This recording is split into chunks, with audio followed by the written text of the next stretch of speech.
সে পরীক্ষায় হায়াতুল পরীক্ষার মধ্যে 1 নম্বর হয়েছে সারা বাংলাদেশে।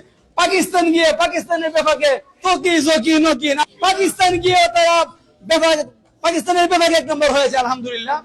তো আলহামদুলিল্লাহ, এই যে দেখতে পাচ্ছেন আমাদের মাদ্রাসা নিসাবের ছেলেদের আরবি লেখা। আশা করছি আপনি যদি আপনার সন্তানকে আন্তর্জাতিক মানের হাফিজ বানাতে চান এবং আলিম বানাতে চান, তাহলে আপনার জন্য মার্কাজুত তাহফিজ প্রথম পছন্দ হতে পারে। আপনার সন্তানকে যে কোনো প্রতিষ্ঠানে ভর্তি করার আগে একবার হলেও আমাদের প্রতিষ্ঠানটি ভিজিট করবেন। এই যে আমি কথা বলছি, সাইনবোর্ড শাখা থেকে মার্কাজুত তাহফিজ ইন্টারন্যাশনাল মাদ্রাসা, যেখানে 15 তলা বিল্ডিং হচ্ছে, অলরেডি 5 তলা হয়ে গিয়েছে। আজকে সেটা উদ্বোধন হয়েছে, মাশাআল্লাহ।